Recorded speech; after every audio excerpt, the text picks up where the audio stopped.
저는 요즘 세계의 여러 가지 상황들을 보면서 지금이 바로 진정으로 회개하며 기도해야 될 때가 아닌가라고 생각하고 있습니다. 우리가 살아가는 지금 이 시기만큼 말세의 조짐이 많이 나타나는 적도 별로 없었습니다. 러시아와 우크라이나 전쟁의 소식들과 또한 코로나와 같은 전염병, 키르기아에 일어나는 대지진, 또한 지구 곳곳에서 일어나고 있는 홍수와 기근의 피해들, 이로 인한 세계 경제 불황 등등의 소문들을 볼 때 이것은 말세의 징조가 맞습니다. 그렇다면 하나님께서는 우리가 어떤 기도 제목을 가지고 나아가 기도에 전념하기를 원할까라고 우리가 생각할 때 여러분, 기도하는 가운데도 순서가 있고 초점이 있다라는 것을 알 필요가 있습니다. 첫째는 먼저 상황을 두고 기도하기보다는 성도와 교회의 상태를 보면서 마땅히 영적인 부분을 가지고 먼저 기도할 필요가 있습니다.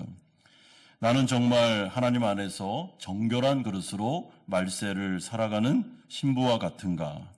또한 지금 이 시대의 교회는 우상을 버리고 전적으로 하나님께만 매달리며 그분만을 섬기고 있는 정결한 자들이 맞는가라는 것을 돌아볼 필요가 있습니다. 만약에 그러지 않다면 우리는 회개하는 자리로 먼저 나아가야 됩니다. 하나님 앞에서 부르짖기 전에 우리 안에 있는 우상을 버리고 하나님 앞에서 우리의 마음을 정결케 하며 주님께 부르짖을 준비를 해야 되는 것입니다. 그런 다음에 두 번째로 이제 상황을 위하여 우리는 하나님 앞에 기도할 수 있습니다. 곳곳에 일어나는 재앙들의 기간을 감하여 주시며 멈추게 하시며 또한 하나님께서 비를 주시고 경제 불황을 다시 한번 해결해 주시는 하나님의 은혜를 구할 수 있어야 합니다. 그리고 이런 것들은 우리의 실제 삶에도 우리의 가정에도 동일하게 나타날 수 있습니다. 경제적인 어려움이 오거나 또한 여러 가지 사건 사고가 일어날 때 먼저 성도는 자기의 내면과 영혼을 돌아보셔야 됩니다. 물론 모든 고난이 우리의 죄와 연결되는 것은 아닙니다. 의로운 고난도 있고 우리를 영적으로 성숙시키기 위한 환난도 있습니다. 그러나 그럼에도 불구하고 성령은 우리 가운데 여러 가지 상황을 통해서 먼저 우리의 내면을 돌아보기를 원하십니다. 그리고 하나님 앞에 나아가서 정결한 신부로 그 상황을 통해서 어려운 현실을 통해서 하나님 앞에 회개하고 나아가기를 소망하며 그리고 그 이후에 하나님 앞에 마땅히 드릴 수 있는 우리의 상황과 환경과 형편에 대해서도 기도할 수 있습니다. 그럴 때 우리는 다른 곳으로 가지 말아야 됩니다. 오직 하나님께만 달려가야 됩니다. 왜냐하면 그분께서 모든 것들을 주관하고 계시는 분이기 때문에 그렇습니다. 이런 점에서 오늘 본문은 또한 이 열왕기의 엘리야의 사건을 통해서 하나님께서는 분명하게 말씀하시는데 이스라엘의 비를 내리시는 분, 그래서 이스라엘의 농경사회와 경제를 다시 일으켜 세울 수 있는 분은 바알이 아니라 오직 여호와 하나님 한 분밖에 없음을 분명하게 말씀하고 있습니다. 이런 점에서 아합과 이스라엘 백성들이 지금 잘못한 게 뭐냐면 바알과 아세라는 살아있는 신이 아닙니다. 이거는 자신들이 의미를 부여했을 뿐이지 돌덩이와 나무덩이에 불과한 것이었습니다. 그러니까 아무리 그 바알과 아세라를 향해서 기도한들 비가 오지도 않고 농경사회가 다시 회복될 수가 없는 것입니다. 기도는 하는데 초점이 잘못된 허상에 대고 기도하고 있으니까 이 문제가 해결이 안 되는 것이죠. 이에 대해서 오늘 본문은 분명하게 하나님께로 나아가라고. 그분이 비를 내리는 분이다. 그분이 모든 것들을 해결할 수 있는 유일한 분이니까 하나님께 나아가서 매달리라고 우리에게 말씀하고 있습니다. 그러므로 오늘 본문에서 우리가 첫 번째로 살펴볼 내용은 아합의 영적인 상태가 41절에서 42절까지 나오고 있습니다. 여러분, 엘리야는 갈멜산 전투에서 승리한 다음에 바알과 아세라 선지자 850명을 기손시내까지 가서 처형하는 과정을 거쳤습니다. 그런 다음에 이제 41절에서 아합을 향해서 올라가서 먹고 마십시오라고 말하고 있습니다. 여러분, 이런 점에서 올라가십시오라는 말을 볼 때 이 아합 왕이 그 기손시내가, 그러니까 갈멜산 정상에서 그 밑에 있던 기손 시내까지 같이 내려와서 바알과 아세라 850명이나 되는 선지자들이 거기서 심판받는 장면을 다 두 눈으로 똑똑히 봤음을 우리에게 알려주고 있습니다. 그러니까 여기서 먹고 마시라라는 말은 두 가지 의미가 있는데, 갈멜산 전투 가운데 그 오랜 기간 동안 먹지를 못했으니까 이제는 먹어도 됩니다. 가서 좀 쉬십시오. 그리고 또한 바알과 아세라가 완전히 이제 멸망했으니까 당신은 정신을 차리고 이제 하나님을 바라보고 하나님께로 나아가야 됩니다라는 권면을 해주고 있습니다. 그런 후에 엘리야는 아합을 향해 41절 하반절을 통해서는 큰 빗소리가 들립니다라는 예언의 말씀을 주고 있습니다. 여러분, 여기서 이 큰 빗소리가 들립니다라는 말을 직역하면 비에 소동하는 큰 소리가 있기 때문입니다라고 해석할 수 있습니다. 그러므로 이 말은 큰 소리, 어떤 소리 부분에 강점이 찍히는 예언의 말씀입니다. 따라서 엘리야는 바알과 아세라 선지자들을 처형한 다음에 성령의 감동하심을 통해서 어떤 큰 비가 내리는 소리를 들은 것 같습니다. 지금 날씨가 굉장히 화창하고 비가 올 조짐이 하나도 없음에도 불구하고 성령의 음성을 그가 들은 것입니다.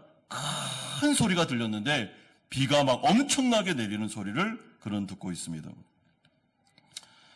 그러므로 이제 모든 가뭄이 해소되고 또 남을 큰 비가 내릴 것이기 때문에 이제는 아합이여 걱정하지 말고 빨리 당신의 처소에 가서 먹고 마시면서 비를 기다리라 라고 조언해 주는 것입니다. 여러분, 그렇다면 아합은 이 모든 장면을 다 지켜본 다음에 실제로 바알을 버리고 여호와께로 돌아왔겠습니까? 지금 오늘 본문에 보면 엘리야가 이렇게 하십시오, 가서 먹으십시오 하면 가서 먹고, 그리고 엘리야가 하는 대로 순종하는 모습을 보이고 있는데, 이런 모습을 통해서 아합이 드디어 바알을 버리고 여호와께로 돌아오며 회개했구나라고 우리가 볼 수 있느냐라는 문제입니다. 여러분, 그렇지 않습니다. 오늘 본문 이후에 보면 계속해서 아합은 이세벨의 말을 듣고 여전히 바알과 아세라에게로 달려갑니다. 그렇기 때문에 오늘 본문에 엘리야의 말에 순종하는 것처럼 보이는 것은 이 가운데 엄청난 여호와의 불이 임하고 또한 바알과 아세라 선지자들이 다 심판받는 장면을 보면서 잠깐 정신이 나간 겁니다. 어안이 벙벙해가지고 정신이 없습니다, 지금. 그러니까 이렇게 하라 하면 이렇게 하고 저렇게 하면 저렇게 하는데 나중에 가면 또 정신이 들어와서 바알과 아세라에게로 나아가게 됩니다. 이러한 아합의 모습을 볼 때 인간의 마음이, 인간의 영적인 상태가 얼마나 정말 완악한지를 우리는 보게 됩니다. 여러분, 아무리 기적을 체험해도 오늘 지난주에 우리가 살펴본 대로 갈멜산에 여호와의 불이 떨어져도 그리고 바알의 허상이 만천하에 드러나도 아합은 회개하기는커녕 더욱더 마음이 완악해지고 있습니다. 왜냐하면 사람의 영혼은 오직 성령의 능력과 거룩한 하나님의 말씀을 통해서만 변화될 수 있는 거지 기적을 체험했다고 해서 변화되지 않기 때문에 그런 것입니다. 우리는 이러한 사례를 성경 곳곳에서 얼마든지 찾아볼 수 있는데, 예를 들면 10가지의 기적을 두 눈으로 목격했던, 그럼에도 불구하고 더 마음이 완악해진 애구방 바로, 40년 동안이나 광야에서 엄청난 기적을 체험했음에도 불구하고 구원을 받지 못한 출애굽 1세대들, 예수님 당시에 기적을 많이 체험했던 그러나 예수님을 쫓아냈던 예수님의 고향 사람들, 이 모든 것들을 볼 때 사람은 기적만으로는 변화될 수 없다는 것을 알게 됩니다. 여러분, 이것은 성령의 강력한 은혜가 임해야 됩니다. 그러므로 그가 회개하고 하나님의 은혜를 통해 말씀을 받아들이고 또한 하나님의 말씀에 대하여 무조건 아멘할 수 있는 믿음의 은혜가 그에게 가야지만 회심할 수 있는 거지, 아무리 기적이 내리고 막 홍해가 갈라지고 이렇게 한다고 해서 사람은 변화되지 않습니다. 그 정도로 사람은 굉장히 마음이 악하다는 것입니다. 그러므로 영혼 구원을 위해 기도할 때 기적의 체험은 예수님을 믿을 수 있는 계기는 마련해 줄 수 있습니다. 그럼에도 불구하고 그 자체로서 사람을 회심시킬 수는 없습니다. 그러면 하나님 앞에 나아가 간절하게 기도할 때 우리가 하나님, 이 사람에게 좀 강력한 기적을 베풀어 주셔서 좀 정신을 차리게 해 주십시오 라는 기도할 수 있습니다. 그러나 그것만으로는 안 됩니다. 더 나아가야 됩니다. 성령께서 은혜를 주셔서 그 마음 밭을 바꿔버리십시오. 마음 밭을 바꿔야만 마음에 좋은 밭이 되고 말씀이 떨어져 열매 맺을 수 있는 밭으로 기경돼야만 하나님을 믿을 수 있습니다 하면서 우리가 계속 끈질기게 포기하지 말고 끝까지 기도를 해야 됩니다. 여러분, 여러 가지 기적적인 체험들 아니면 삶에 있어서 하나님의 은혜를 경험한 사람들이 교회의 문을 열고 교회 예배당까지 올 수는 있습니다. 그런데 그의 마음속에 진짜 마음의 말씀이 심기고 성령의 은혜를 통해서 회심하는 역사는 다른 차원의 문제임을 생각할 때 우리가 이 아합의 사건을 보면서 이 아합의 사람을 보면서 인간의 마음이 얼마나 절망적인가, 인간의 죄가 얼마나 절망적인 것인가라는 것을 깨닫게 됩니다. 두 번째는 하나님께서 이제 엘리야에게 손만한 작은 구름의 사인을 보여주는 장면이 42절 하반절에서 45절 상반절까지 나오고 있습니다. 여러분, 엘리야는 이제 바알과 아세라 850명에 되는 선지자들을 다 심판한 다음에 이제 갈멜산 정상으로 다시 올라왔습니다. 그리고 번제단을 쌓았던 그곳, 그리고 여호와의 불이 임했던 바로 그 앞에서 그는 아주 간절하게 하나님께 기도하고 있습니다. 42절에 엘리야가 갈멜산 꼭대기로 올라가서 땅에 꿇어 엎드려 그의 얼굴을 무릎 사이에 넣고 라고 말합니다. 여러분, 땅에 꿇어 엎드려 얼굴을 무릎 사이에 넣고 기도했다라는 이 자세는 구약성경 전체에서 엘리야와 엘리사만 했던 기도의 자세입니다. 그러니까 이것은 전적으로 매달리고 있는 엘리야, 하나님만을 의지하는 의인의 강구, 믿음의 기도의 모범을 보여주는 전형이다라고 보시면 되겠습니다. 따라서 지금 엘리야는 굉장히 간절하게 모든 것을 걸고 하나님 앞에 나아가서 꿇어 엎드려 무릎 사이에다가 얼굴을 쳐박고 하늘을 감히 쳐다보지도 못하면서 아주 겸손하게 간절하게 하나님 앞에 기도하는 중입니다. 여러분, 엘리야가 어떤 제목을 가지고 이렇게 기도하겠습니까? 43절에 보면 그는 자신의 사환에게 갈멜산 정상으로 올라가서 바다 쪽을 바라보라 라고 명령하고 있습니다. 이것은 비의 징조가 있는지를 확인하는 뜻입니다. 이에 사환이 아무 징조도 없다고 말하니까 7번씩이라도 계속해서 가서 비의 징조가 있는지를 확인하라고 명령하고 있습니다. 따라서 엘리야가 지금 아주 간절하게 이스라엘 땅에 다시 큰 비를 내려주심으로써 이 땅의 기근을 해결해 달라고 기도하는 이 모습, 여러분, 우리가 이 모습을 보면서 좀 한 가지 의문이 생기는데, 그것은 왜 엘리야는 이미 하나님께서 큰 비를 주겠다고 약속하셨음에도 불구하고 또한 이미 성령의 감동을 통해서 그는 큰 빗소리를 이미 들었음에도 불구하고 확실하게 비가 내릴 겁니다. 큰 비가 내릴 건을 분명히 약속으로도 아니면 성령의 감동으로도 2번이나 확인했음에도 불구하고 이렇게 간절하게 기도하느냐라는 것입니다. 여러분, 우리 같으면 이렇게 생각하지 않겠습니까? 하나님께서 만약에 직접 우리에게 와가지고 야, 큰 비가 이제 올 거야. 한 번 사인을 주시고 또 한 번은 마음에 감동함을 주면서 막 소리까지 들을게 하셨다면 우리 같으면 기도하지 않고 그냥 기다리지 않겠습니까? 근데 엘리야는 왜 이렇게 간절하게 기도할까? 좀 생각할 문제입니다. 여러분, 이에 대해서 저는 야고보서 5장 15절에서 18절의 말씀에서 해답을 찾을 수 있다고 생각합니다. 이 말씀을 요약하면 이렇습니다. 믿음의 기도, 의인의 간구는 역사하는 힘이 큼이니라. 엘리야는 우리와 성정이 같은 사람이로되 그가 다시 비가 오기를 기도하니 하늘이 비를 주고 땅이 열매를 맺었느니라. 무슨 말씀입니까? 여러분, 야고보서의 전체적인 주제는 믿음과 행함이라는 주제가 그 야고보서에는 나옵니다. 그렇기 때문에 야고보서의 관점에서 볼 때 믿음은 그냥 내가 하나님을 믿습니다라고 말하는 게 아니고 야고보서에서는 내가 믿는다라고 한다면 반드시 그는 그 믿음의 바탕을 둔 행함으로 그 믿음이 증명돼야 된다라는 것을 말씀해주고 있습니다. 따라서 엘리야는 분명히 믿었습니다. 큰 비가 반드시 온다. 하나님께서 나에게 약속을 주셨고 성령의 감동을 통해서 큰 빗소리까지 들었으니 큰 비는 반드시 올 거야. 이제 농경사회, 농경문화 가운데 이 농경사회와 경제는 회복될 거다. 하나님께서 바알과 아세라를 죽이시고 경제를 회복시켜 줄 거야 라는 사인을 다 받았습니다. 그럼에도 불구하고 그의 믿음은 엘리야로 하여금 어떻게 하고 있습니까? 기도하는 자리로 그를 내몰고 있다는 것입니다. 믿는 자는 가만히 있는 게 아니고 믿는 자는 기도할 수밖에 없고 믿는 자는 매달릴 수밖에 없고 믿는 자는 하나님 앞에서 행동할 수밖에 없다는 것입니다.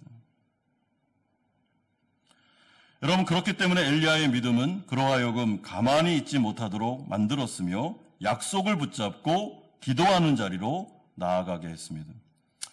여러분, 성경의 말씀을 다 믿는 사람, 저는 하나님의 말씀을 믿습니다라고 하면서도 아무런 행동도 하지 않고 나가서 전도도 하지 않고 영혼에 대해서 영혼 구원을 위해서 기도하지도 않고 예배 참석하지도 않고 아무런 행동도 안 하면서 저는 믿습니다, 하나님을 믿습니다라고 말하면 야고보서의 관점에서는 네 믿음을 행동으로 한번 증명해 보이라라고 말할 것입니다. 그렇기 때문에 지금 간절하게 무릎을 꿇고 그리고 머리를 무릎 사이에 두면서 간절하게 하나님 앞에 큰 비를 달라고 기도하는 이 엘리야의 자세와 모습은 그가 얼마나 하나님을 신뢰하고 있으며 하나님을 믿고 있는지를 그대로 다 보여주고 있는 믿음의 표현이다라고 생각하시면 됩니다.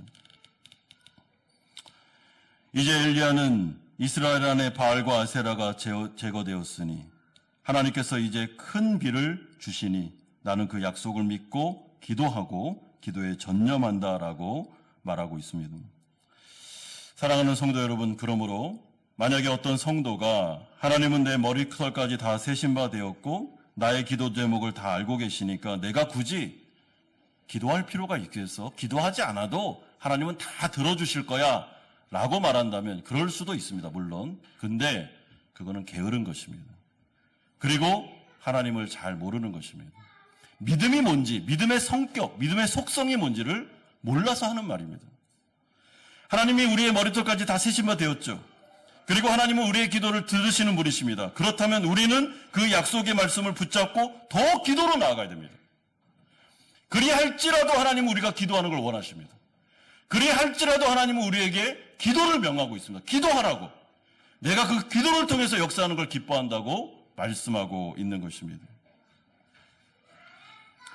그러므로 믿음의 사람은 하나님 앞에 나아가서 기도의 응답이 올 때까지 약속의 말씀을 붙잡고 간절하게 기도하는 것, 이것이 바로 하나님 앞에서 응답받는 자세요, 하나님 앞에서 바른 믿음의 행동임을 우리는 알 필요가 있습니다.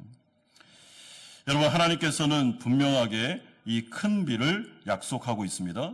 그리고 그 놀라운 약속이 영적인 변화 다음에 일어나고 있습니다. 하나님의 은혜가 이제 쏟아 부어지기 시작하고 있습니다. 여러분, 기도하는 가운데 이제 엘리야가 그의 사환에게 7번씩 바다 쪽을 바라보라라고 했을 때 어떤 일이 벌어졌습니까? 44절 B절에 보면 그가 말하되 바다에서 사람의 손만한 작은 구름이 일어나나이다라고 말하고 있습니다. 여러분, 여기서 손만한 작은 구름이라는 것은 큰 비를 동반하기에는 턱없이 부족한 먹구름을 말합니다. 그러니까 지금 저기서 손만한 작은 구름이 일어납니다 라고 말한 이 사환의 뉘앙스는 이런 뜻입니다. 저 정도의 먹구름 가지고 어떻게 큰 비가 오겠습니까? 비가 온들 얼마나 오겠습니까? 라는 그런 뉘앙스로 말하고 있습니다. 별 기대감이 없는 것입니다. 하지만 엘리야는 이 말을 듣자마자 갑자기 기도를 멈추고 일어납니다. 그리고 이제부터 엄청나게 큰 비가 내릴 거니까 이거를 직감한 다음에 아합을 향해서 달려가기 시작합니다. 44절에 비에 막히지 않도록 마차를 갖추고 내려가소서라고 당부하고 있습니다. 이제 엄청나게 큰 비가 오는데 그러면 이 산이 완전히 물로 다 뒤덮일 거니까 빨리 마차를 준비하고 내려가지 않으면 당신 고립됩니다. 빨리 내려가라고 조언하고 있습니다. 그러자 45절과 같은 일이 일어나기 시작했습니다. 조금 후에 구름과 바람이 일어나서 하늘이 깜깜해지며 큰 비가 내리는지라. 여러분, 여기서 말하는 이 큰 비라는 것은 마치 하늘에 구멍이 열린 것 같은 엄청난 폭포수와 같은 비가 갑자기 막 쏟아지기 시작했는데 조금 후에라는 말은 굉장히 신속하게 빠른 속도로 큰 비가 내렸으며 엘리야의 기도가 빠른 속도로 응답되고 있는 것을 보여주고 있습니다. 그리고 이 비로 인하여 이스라엘의 경제가 다시 회복되는 역사가 나타나기 시작합니다. 여러분 44절에 보면 7번씩이라도 확인하라 라고 말하는데 여러분 우리가 알다시피 7이라는 숫자는 완전수입니다. 하나님의 수죠. 그러니까 이것은 이런 뜻입니다. 하나님의 정확한 타이밍에 하나님의 때에 드디어 하늘이 열리고 비가 폭포수처럼 내리기 시작했다라는 뜻입니다. 그러니까 비가 오지 않을 거다라고 말했던 시점부터 3년 6개월 정확한 하나님의 예언의 말씀이 이루어지고 그리고 갈멜산에서 번제단 가운데 속죄 제사가 나타나며 그 가운데 바알과 아세라 850명의 선지자들이 다 몰사당한 그 이후에 이스라엘 백성들이 정결티에 상태에서 하나님의 놀라운 기적의 역사가 나타나기 시작한 것입니다. 그러므로 이 사건을 통해서 오늘 본문은 이 시대의 이스라엘 백성들을 비롯하여 우리 모두에게 분명한 메시지를 전달하고 있습니다. 여러분, 비를 주실 수도 있는 분, 또한 비를 주지 않을 수도 있는 분은 오직 하나님 한 분밖에는 없습니다. 바알과 아세라는 아닙니다. 그거는 잘못된 허상입니다. 여러분, 경제를 회복시킬 수 있는 분, 아니면 경제를 막을 수 있는 분, 하나님밖에 없습니다. 그렇기 때문에 이 말씀을 통해서 지금 엘리야의 이 기도와 이 놀라운 예언을 통해서 하나님께서 그 당시에 이스라엘 백성들과 지금 우리에게 지금 하는 말은 우리가 믿고 의지하며 간구해야 될 분은 오직 하나님밖에 없음을 우리에게 알려주는 것입니다. 이 시대 가운데 이렇게 경제 불황이 이렇게 심하고 그런데다가 엎친 데 겹친 격으로 러시아와 우크라이나의 전쟁이 터지고 전 세계가 몸살을 앓고 그리고 그 가운데 전염병이 돌고 하는 이 정말 모든 것들이 겹쳐서 오는 이 가운데 우리가 정신을 바짝 차리고 생각해야 되는 것은 우리가 누구에게 기도해야 되는가라고 생각할 때 여호와 하나님 한 분밖에는 없다는 것입니다. 아무리 다른 데 가서 하소연한들, 다른 데 가서 막 부르짖은들 아무 의미가 없습니다. 여러분, 믿지 않는 자들은 어려울 때마다 점 보러 갑니다. 이렇게까지 일이 안 풀리고 어려운 걸 보니까 뭔가 우환이 있어, 뭔가 어려움이 있는데 이걸 어떻게 타파할까? 막 점을 보고 우상들 바라보고 막 가서 나무에 대고 막 빌고 그렇게 합니다. 다 헛된 짓입니다. 여러분, 하늘을 열고 하늘을 닫고 하는 분은 하나님밖에는 없습니다. 저는 예전에 교회 다니는 신자들 가운데 점 보러 가는 사람들이 있다라는 말을 들은 적이 있습니다. 이게 말이나 됩니까, 여러분? 어떻게 그런 일을 할 수가 있습니까? 구약 성경에, 아니요, 성경 전체를 봐도 우상 숭배하지 마라, 귀신을 쫓지 마라 라는 말들이 너무나도 많은데도 어떻게 어리석게 그렇게 할 수 있습니까?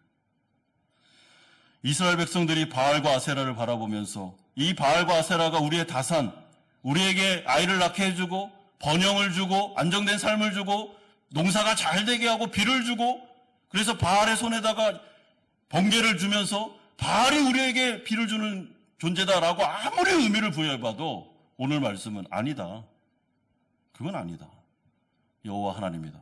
번지수를 잘못 찾았다라고 말씀해 줍니다.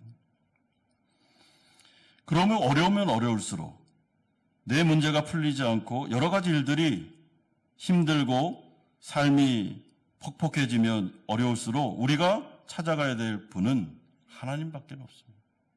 여러분, 그분에게 가서 부르짖어야지. 그분에게 가서 회개하고 그분께 매달려야지 이런 은혜와 회복은 나타날 수 있는 것입니다.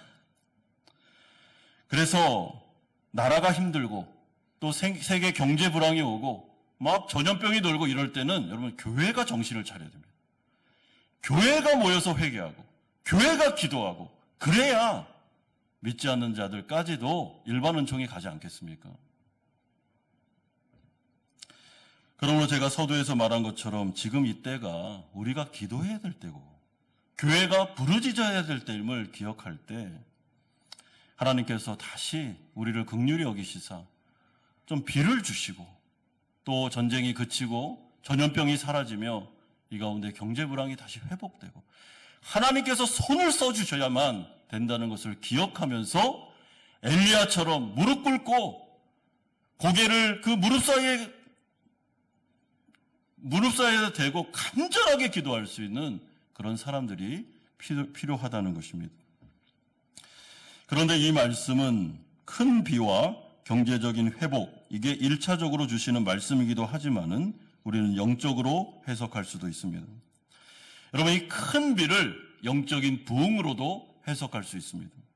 시대가 악하고 교회가 침체되고 아무런 능력을 발휘하지 못하며 우상숭배에 빠지고 하는 이 상황 속에서 엘리야 한 명 남아서 그렇게 갈멜산에서 처절하게 우상들과 싸우며 말씀 사역을 하는 그 가운데 하나님께서 번제단을 주시며 하늘에서 놀라운 하늘의 불을 주심으로 말미암아 하나님께서 이제는 큰 부흥의 역사를 일으키는 그런 사인으로도 우리가 볼 수 있다는 것입니다.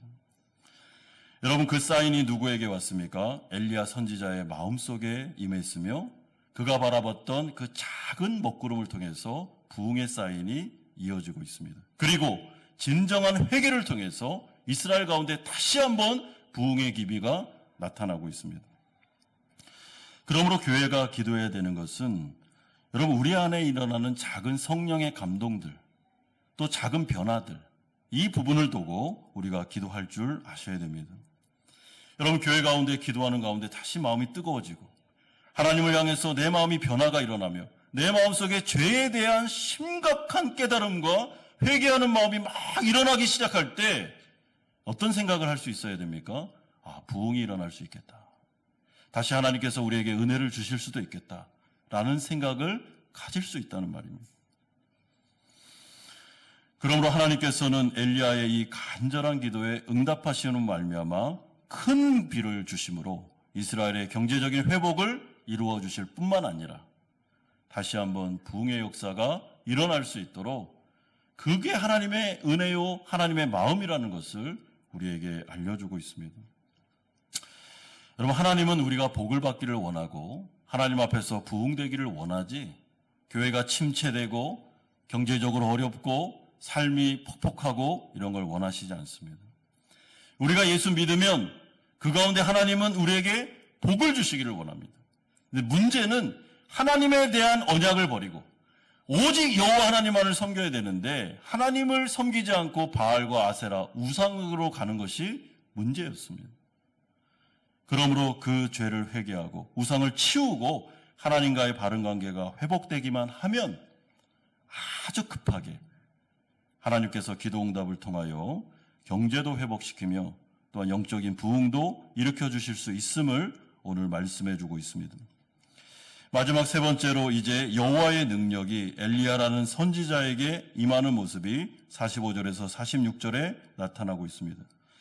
여러분, 큰 비가 내렸습니다. 이제 아합이 마차를 타고 엄청난 속도로 지금 산을 빠져가고 있습니다. 그럼 엘리야는 어떻게 합니까?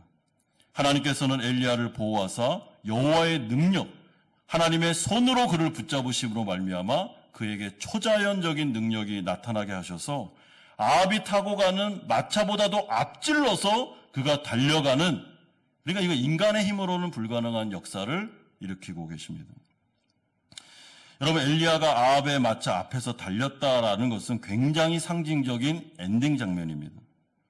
그러면 하나님께서 이렇게 하시는 것은 적어도 두 가지의 의미가 있는데, 하나는 엘리야를 큰 비로부터 보호해 주시는 것, 두 번째는 말씀으로 상징하는 엘리야가 아합이 타고 있는 마차 앞에서 달림으로 말미암아 이 이스라엘의 진정한 왕은 아합이 아니고 엘리야를 통해서 상징되는 여호와의 말씀, 하나님의 통치가 이스라엘의 진정한 왕권이다라는 것을 알려주심으로 아합을 비롯한 이스라엘 백성들에게 이제 말씀을 따라와라, 오직 여호와 하나님만을 의지하며 나아가면 이 모든 것들은 다 회복될 수 있음을 알려주고 계십니다.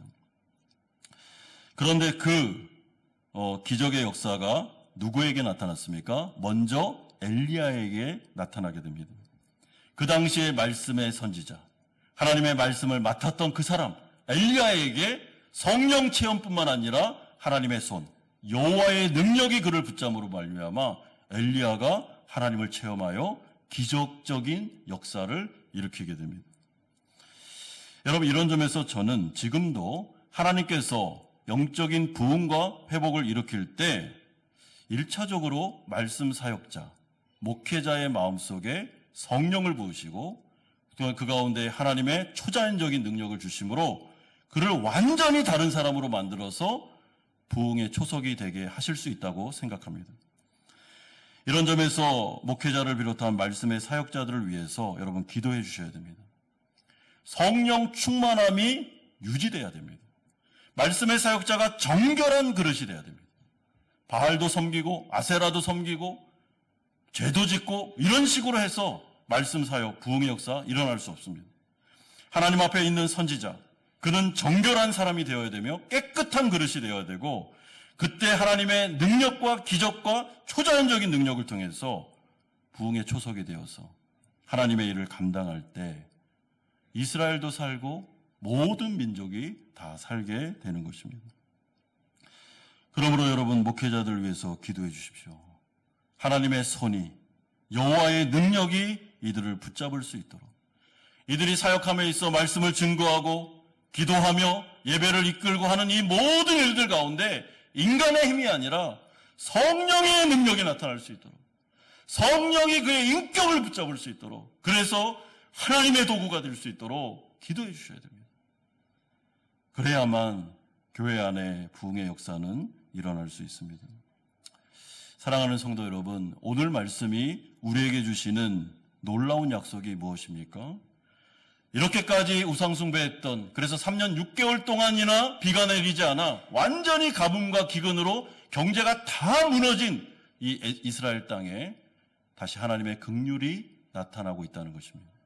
엘리야를 통해서, 갈멜산에서 그 번제단을 통하는 속죄제를 통해서 우상이 사라지고 하나님과의 관계가 회복되었을 때 굉장히 급하게 비가 내리며 농경사회 가운데 다시 한번 농사가 잘 되고 경제가 살아날 뿐만 아니라 영적인 부흥까지 임하는 일들이 일어날 수 있음을 우리에게 말씀해 주고 있습니다.